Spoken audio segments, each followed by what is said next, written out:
تو مقدسہ مریم کے پاس جبرائیل فرشتہ ایک اہم پیغام لے کر آتا ہے۔ مقدسہ مریم اس پیغام کو سن کر گھبرا گئی،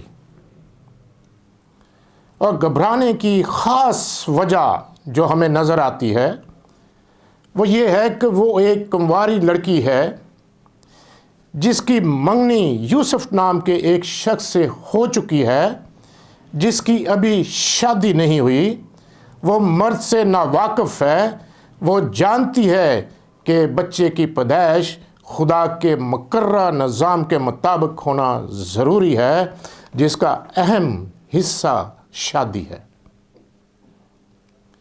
جبرائیل فرشتہ خدا کا پیغام مقدسہ مریم کو دیتا ہے کہ روح القدس تجھ پر سایہ کرے گا،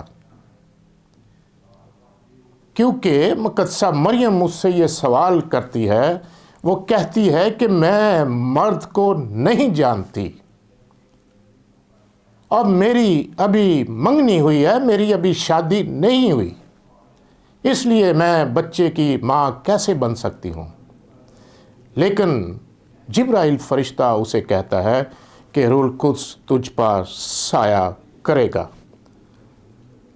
پہلا باب 35 آیت۔ اور فرشتہ نے جواب میں اس سے کہا کہ روح القدس تجھ پر نازل ہوگا اور خدا تعالیٰ کی قدرت تجھ پر سایہ ڈالے گی، اور اس سبب سے وہ مولود مقدس خدا کا بیٹا کہلائے گا۔ کتنی عظیم بات ہے!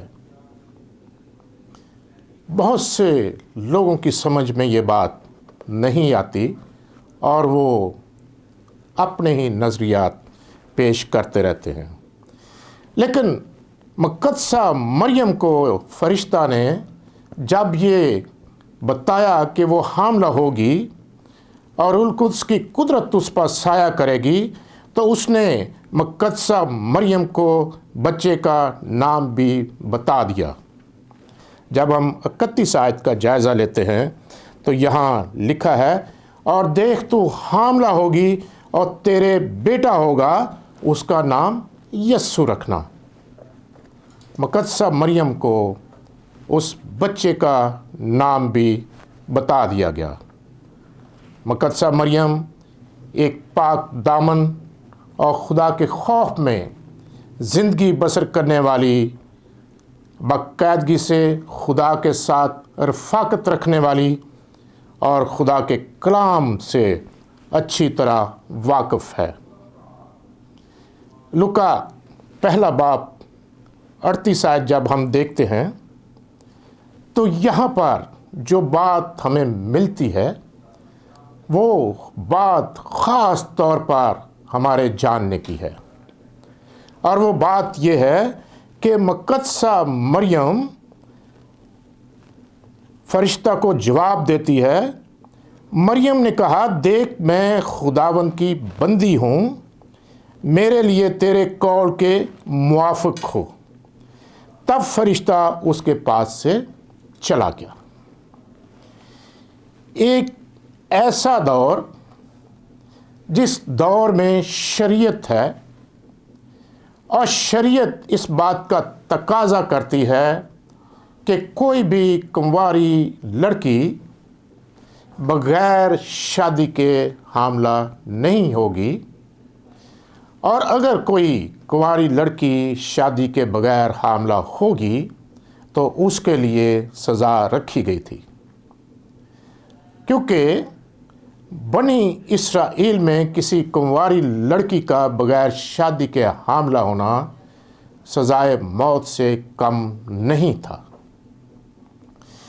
لیکن یہاں خاص بات جو ہمیں نظر آتی ہے وہ آتی ہے کہ مقدسہ مریم خدا کے حکم کے آگے سر جھکا دیتی ہے، تابعداری کرتی ہے۔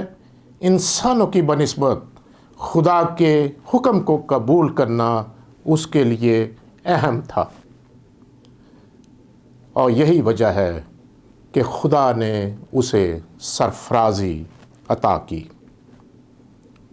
اور وہ منگیتر جس سے اس کی منگنی ہوئی تھی، خدا کا فرشتہ اسے رویا میں دکھائی دیتا ہے اور اسے رویا میں دکھائی دے کر اسے کہتا ہے کہ مریم حاملہ ہے اور جو کچھ اس کے پیٹ میں ہے وہ روح القدس کی قدرت سے ہے، اور یوسف کو بچے کا نام بتایا جاتا ہے۔ آئیے ہم خدا کے کلام میں سے متی پہلا باب 19 سے 23 آیت دیکھتے ہیں۔ پس اس کے شوہر یوسف نے جو راست باز تھا اور اسے بدنام کرنا نہیں چاہتا تھا، اسے چپکے سے چھوڑ دینے کا ارادہ کیا۔ وہ ان باتوں کو سوچ ہی رہا تھا کہ خداوند نے فرشتہ نے اسے خواب میں دکھائی دے کر کہا، آئے یوسف ابن داؤد، اپنی بیوی مریم کو اپنے ہاں لے آنے سے نہ ڈر، کیونکہ جو اس کے پیٹ میں ہے وہ روح القدس کی قدرت سے ہے۔ اس کے بیٹا ہوگا اور تو اس کا نام یسوع رکھنا، کیونکہ وہی اپنے لوگوں کو ان کے گناہوں سے نجات دے گا۔ کتنی بڑی بات ہے کہ خدا کے حکم کے آگے سر جھکانے کی وجہ سے اس کے ساتھ اس کا منگیتر جو ہے اسے بھی خدا نے اس بات پر آمادہ کیا کہ وہ مقدسہ مریم کو اپنے گھر لے آئے۔ یوسف خدا کے کلام سے واقف تھا۔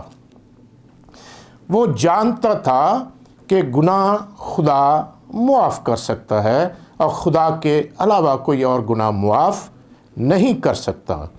اس سے پہلے کہ یوسف فرشتہ سے کوئی سوال کرتا، فرشتہ نے اسے یسایہ نبی کی پیشن گوئی یاد دلائی، اور یسایہ نبی کا دور 698 سے 740 قبل از مسیح رہا، اور یسایہ 7 باب کی 14 آیت اسے یاد دلائی، جس میں لکھا ہے، دیکھو ایک کنواری حاملہ ہوگی اور بیٹا جنے گی اور اس کا نام ایمانویل رکھیں گے، جس کا ترجمہ ہے خدا ہمارے ساتھ۔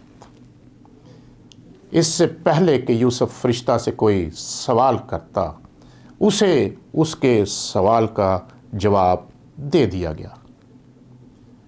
اور جب ہم خدا کے کلام کو دیکھتے ہیں تو یوسف بھی خدا کے حکم کے آگے سر جھکا دیتا ہے۔ اور متی پہلا باب 24 اور 25 آیت کو جب ہم دیکھتے ہیں تو لکھا ہے کہ پس یوسف نے نیند سے جا کر ویسا ہی کیا جیسا خداوند کے فرشتہ نے اسے حکم دیا تھا، اور اپنی بیوی کو اپنے ہاں لے آیا اور اس کو نہ جانا جب تک اس کے بیٹا نہ ہوا، اور اس کا نام یسوع رکھا۔ کتنی عظیم بات ہے میرے عزیز بہنوں اور بھائیوں، یہ خدا کا کلام ہے، اور خدا کا کلام ہمیشہ سچائی پر مبنی ہے، اور خدا جو کچھ کہتا ہے وہ سچائی پر مبنی ہے۔ آئیے خدا کے کلام میں سے خداوند یسوع مسیح کی پیدائش کے بارے میں چند حقائق پر غور کرتے ہیں۔ خداوند یسوع مسیح کی پیدائش بیت لحم میں ہوئی۔ اس وقت ہیرودیس بادشاہ حکمران تھا۔ بیت لحم میں پیدا ہونے کی پیشن گوئی میکا نبی نے 710 تا 735 جس کا دور قبل از مسیح رہا، اس میں یہ پیشن گوئی کی تھی۔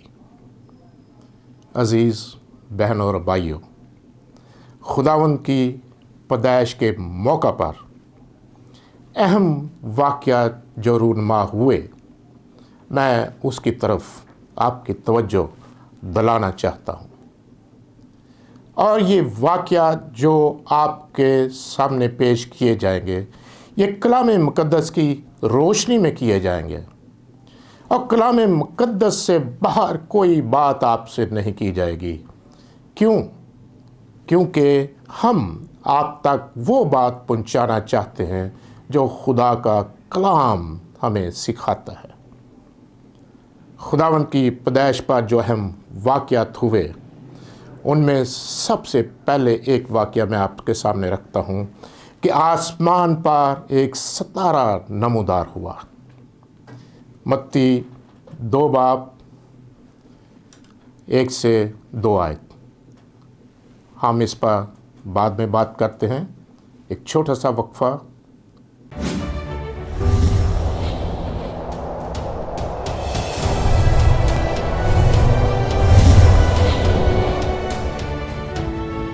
آئیے ہم خدا کے کلام میں سے سلسلہ وہیں سے شروع کرتے ہیں جہاں سے ہم نے چھوڑا تھا کہ آسمان پر ایک ستارہ نمودار ہوا خداوند یسوع مسیح کی پیدائش کے وقت۔